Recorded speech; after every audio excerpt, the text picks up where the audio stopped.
Mukaseko muri yeZimbabwe. Zita ndi General Stole. Toda kugamuchirai pano panyoka yamabhunu channel updates. Tinotenda kuti mese muri kuitirwa zvakanaka. And we can see kuti the temperatures are rising. Reason yandauya pano kutaura kungosimbisa mashoko atakataura tichiti isusu zvava zvishoma zvatinofanirwa kuita sevanhu, but pataifanirwa kunge takaita isusu takapedza.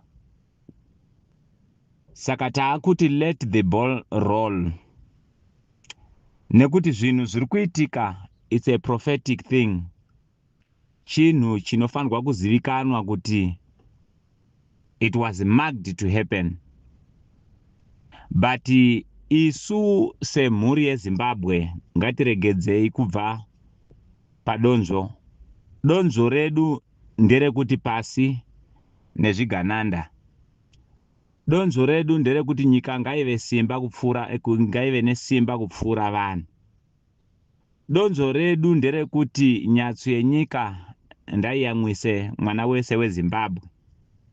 Donzvo redu nderekuti nyika yeZimbabwe ngaisimudzirwe nekuvakwa nemaresources ayo.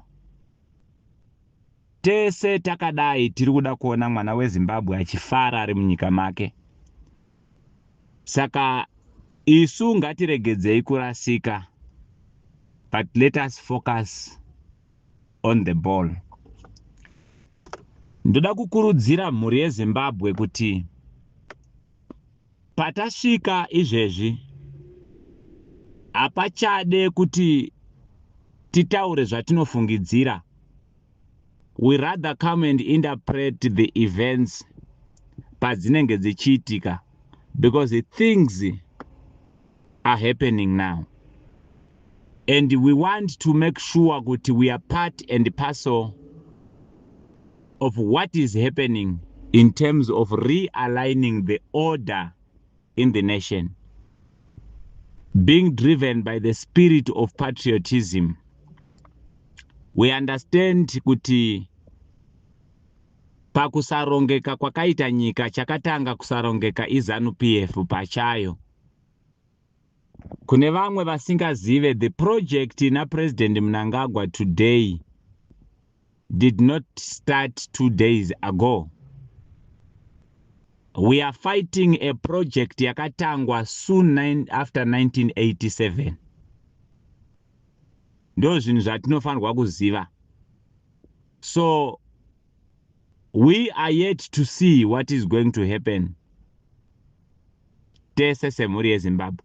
But chatiri kuramba ndechekuti the vehicle inonzi ZANU-PF yakaita set the modus operandi of their politics mudivision yevanhu iprevaile mukuronga. Takataura pano ndo patinonge tichitaura chokwadi tichiti of all the regimes dzatakava nadzo nema leaders takasarudzirwa nearmy, and all of them they flopped.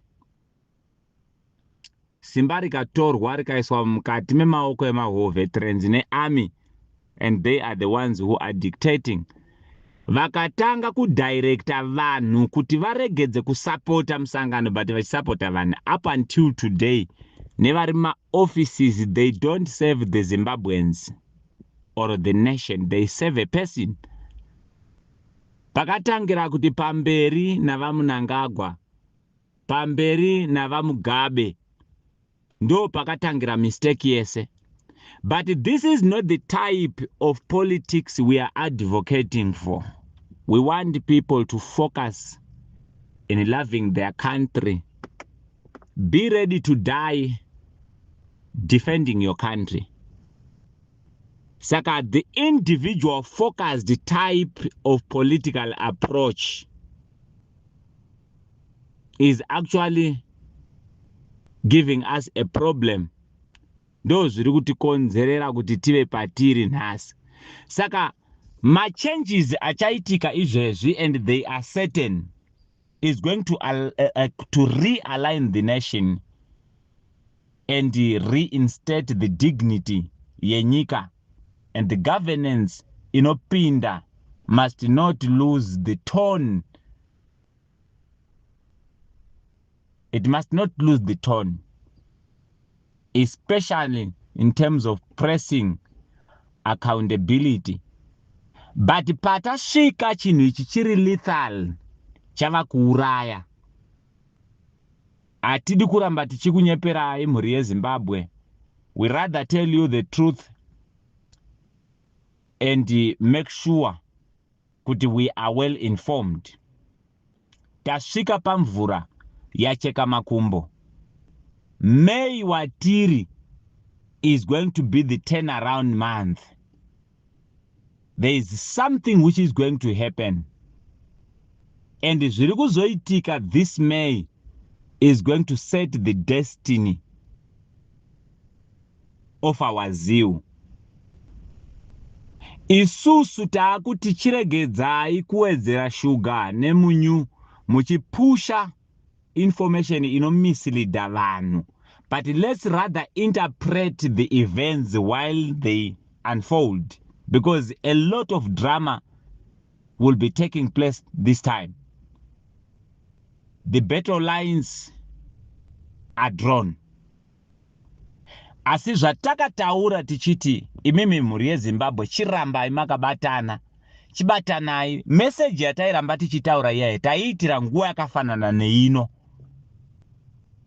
Hapasisiri pekuti umhanye kupfuura vamwe. Hapasisiri pekuti usarire kumashure zvakare, but famba nevamwe. Fix your eyes on the ball, but do it in the spirit of patriotism. Taurai zvamunoziva and zvamusinganzwisisi nyararai, because whatever is being contributed now, it is going to contribute also in the direction the nation is taking. Isu pano tinokutungamirirai, tinenge tichikuudzai zvakakosha. Mukaona takanyarara, tinenge takanyarara. But don't lose what you were fighting for. Gutsa ruzhinji, kubatana kwevanhu, kusimudzirwa kwenyika, muri understand. Zvese izvi zvinofanirwa kuti zvinge zviri mamuri. ZANU-PF is not patriotic. But iyo pachayo, nevese varimo, they worship their leader because they do bootlicking politics. Ndio inobhadhara. Saka isusu hatisiri kuda izvozvo. Tatizwa mchona kuti tinoita inonzi constructive criticism, tichitopikisa futi, but tichipikisa vanhu vatinoda, tinovapikisa nekuti ndozva ndozvinovaka. Ani mazvona. Saka imi semhuri yeZimbabwe, torai dzidziso. Ndakanzwa mukoma wangu Katsaya nezuro vakatsanangura zvakawanda. Nyasha dzekudzosera vanhu kuhistory dziri kuita kuti mugone kubatanidza zvinhu. Hatisi kucreata manyawi, tiri kucreata ruzivo. Imi consume, research, wait for things to happen and be part of the good thing which is set to build the nation. Tese titirwe zvakanaka. Tiriko, mibvunzo yese yamunotipa tinoiona. Vamwe tiri kupindurana kuma inbox. I am a person akabata 4 corners of the nation. Andina vatisingataure navo.